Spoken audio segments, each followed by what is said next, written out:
1825 sampai 1830 itu perang terbesar yang dihadapi Belanda di semua wilayah jajahannya dimanapun. 25 juta gulden habis, Pak. Itu 25 juta gulden itu kalau diuangkan sekarang, Pak, itu 5 kali lipat APBN kita. 25 juta gulden habis untuk membiayai perang Diponegoro itu.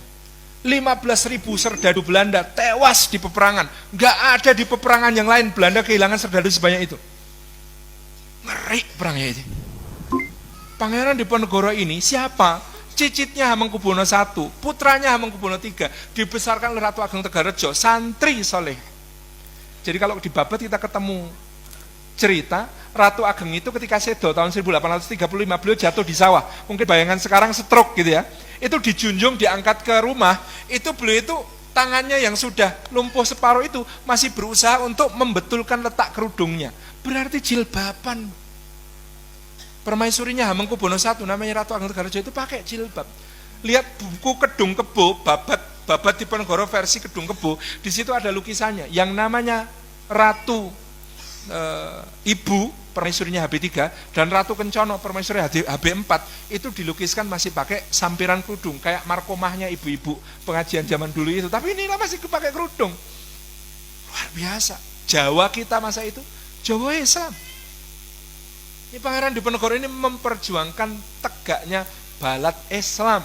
Kiai Mojo, pendukung utamanya Pangeran Diponegoro, ketika ditanya ngopo kok perang ngantepi Islamnya samyo ngelampai perintah dalil ing Quran pan ayat katal. Itu dalam bentuk tembang. Ngelampai apa? Ngantepi Islamnya samyo ngelampai perintah dalil ing Quran pan ayat katal.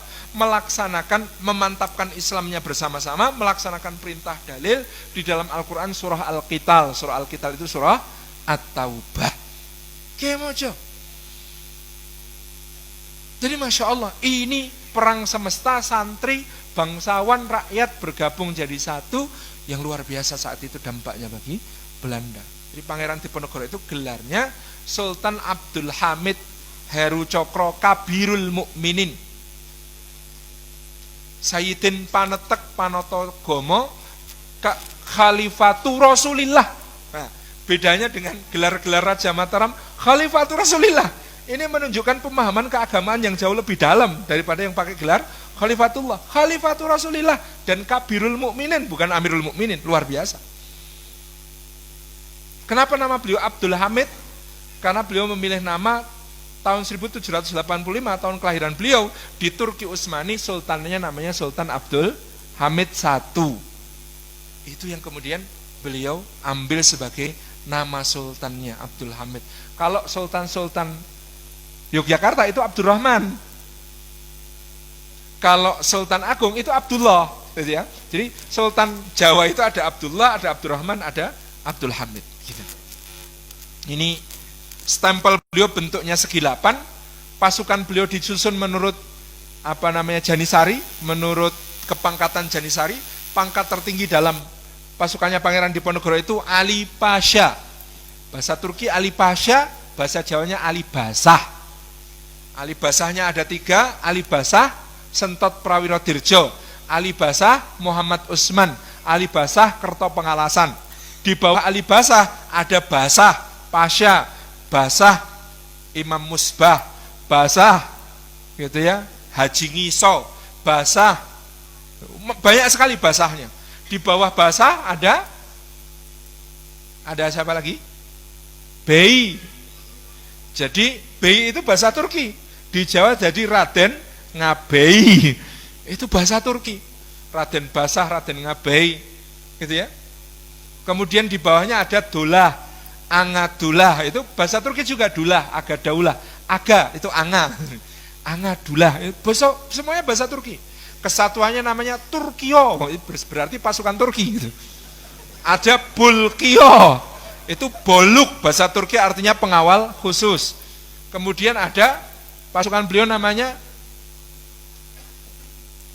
Arkio, itu isinya orang-orang Arab. Nah, kalau di Solo ini kampung Arabnya besar, Pasar Kliwon, Semanggi gitu ya. Di Jogja itu ada nama kampung Arab orang-orang Arabe. Penjenengan kalau sebelah timur keraton ada perempatan Gondomanan, maka sebelah tenggaranya namanya kampung apa? Sayidan. Kok orang ono Sayite? Sayidnya kemana? Jadi dulu di situ tempat tinggal Sayyid Abdurrahman Al-Aidrus. Sayyid Abdurrahman Al-Aidrus ini menantunya Sultan Hamengkubuwono II. Jadi menantunya HB2 itu ada yang habaib, namanya Sayyid Abdurrahman Al-Aidrus. Sayyid Abdurrahman Al-Aidrus punya menantu namanya Syarif Hasan Munati. Syarif Hasan Munati adalah Syarif Samparodi, ini salah satu panglimanya di Diponegoro namanya itu ya, Syarif Samparodi ini. Begitu keluarga ini ketahuan membiayai perang Diponegoro, mensupport habis-habisan perang Diponegoro, maka keluarga ini kemudian habis dibantai Belanda. Maka tinggal nama kampungnya Sayidan, gak enek Sayite gitu. Perang Diponegoro ini luar biasa. Jadi beliau Arkeo, Bulkio, Turkio, Berjemuah, ada Berjemuah, ada Besun Bosek gitu ya. Itu nama kesatuan-kesatuan yang naik kuda namanya Sepehi, Sipahi. Light Cavalry, bahasa Turki itu Sipahi, Sepehi, numpak jarang. Jadi ini Masya Allah yang kita lihat, Jawa ini dunungnya Islam. Maka kekalahan Pangeran Diponegoro itu ada dua sisi. Kekalahannya dalam sisi pertama memang syiar Islam di keraton ditumpas. Sejak Pangeran Diponegoro ditangkap di Magelang, jadi kalau ke Magelang itu bisa lihat kursi, di kursi ada bagian lengan yang remuk. Itu konon Pangeran Diponegoro ketika menyadari ditipu, beliau sudah niat bunuh Dekok. Jenderal ini tak pateni gampang. Tetapi akan menodai kehormatan seorang mukmin, ada seorang mukmin membunuh seorang lawan diskusinya, lawan perundingannya di meja perundingan. Aib bagi seorang mukmin. Maka beliau hanya bisa menahan amarah. Diponegoro itu orangnya agak pemarah, tapi beliau ketika itu menahan betul marahnya. Jadi pateni gitu. Tak pateni kena iki. Aib ini untuk seorang mukmin membunuh di meja perundingan. Maka beliau itu ngeremes kursinya. Jangan lihat ada lengan kursi sebelah kiri di rumah residen Kedu di Magelang itu, sekarang jadi museum itu lengan kursinya sebelah kiri remuk. Itu yang dulu diremes sama Pangeran Diponegoro. Saking marahnya itu.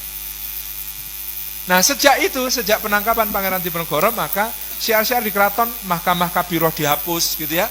Kemudian berbagai macam pesantren itu kurikulumnya kemudian semua yang ngajari tafsir, semua yang ngajari fikih, ngajari Quran, itu semuanya ditutup. Yang diperbolehkan hidup sejak tahun 1830 hanya pesantren yang ngajarkan dikir-dikir, torekotan. Yang lain harus habis. Pokoknya kok ngajari jihad, langsung digecak gitu ya. Kajian hadis baru hidup kembali tahun 1910 saat Hadratus Syekh Hasyim Asy'ari pulang dan kemudian ngajar Sahih Bukhari di Tebu Ireng. Sebelum itu nggak ada kajian hadis. Sebelum itu nggak ada kajian fikih yang kemudian mencukupi untuk orang Jawa. Padahal yang namanya keraton itu dulu sumber hukumnya Patakul Mungin, Patakul Wahab gitu ya. Fathul Mu'in, Fathul Wahab, kitab-kitab itu ya. Itu jelas disebut namanya Patakul Mungin, Patakul Wahab itu ya. Masya Allah. Jadi ada sesuatu yang dahsyat di keraton. Jadi saya dulu itu sampai meragukan teori orang pesisir. Orang pesisir itu Islamnya lebih baik daripada orang pedalaman. Nanti dulu, kalau lihat keraton zaman Pangeran Diponegoro, soleh-soleh. Hamengkubuwono IV itu serusak-rusaknya Hamengkubuwono IV itu bisa bahasa Arab. Dia punya guru bahasa Arab. Nanti dulu, apa iya keraton itu lebih rusak dari pesisir? Enggak, dulu ya. Tapi begitu kemudian terjadi perubahan-perubahan memang iya. Tapi ya sekali lagi saya sering menyaksikan, mosok sih keraton itu seolah akhlak kalah dari pesisir? Enggak. Dangdut paling seru itu ya dangdut pesisir, namanya koplo gitu kan. Kalau sudah rusak lebih rusak di pesisir juga, sama juga gitu kan. Jadi ini maksudnya coba di pesisir itu gadis dipingit kayak Kartini. Itu kan orang pesisir, orang Jeporo loh. Coba Putri Keraton ikut perang Mujahidah itu ya, Nyi Ageng Serang, Ratu Ageng Tegalrejo, naik kuda pakai rimpu nutup muka gitu ya. Wih, Mujahidah. Jadi ada nilai-nilai keraton yang Islami itu tergerus setelah kekalahan Pangeran Diponegoro. Tapi di sisi lain, santri-santri pengikutnya Pangeran Diponegoro menyebar ke seluruh penjuru Nusantara, mendirikan desa-desa dakwah baru yang jenengan coba keliling desa-desa di Kedu, Bagelen, Banyumas, sampai kemudian ke timur Magetan gitu ya, Ponorogo, ke timur lagi. Itu nanti kalau ketemu pendiri desanya siapa? Orang desa itu akan bangga menyebut pendiri desa kami dulu prajuritnya Pangeran Diponegoro.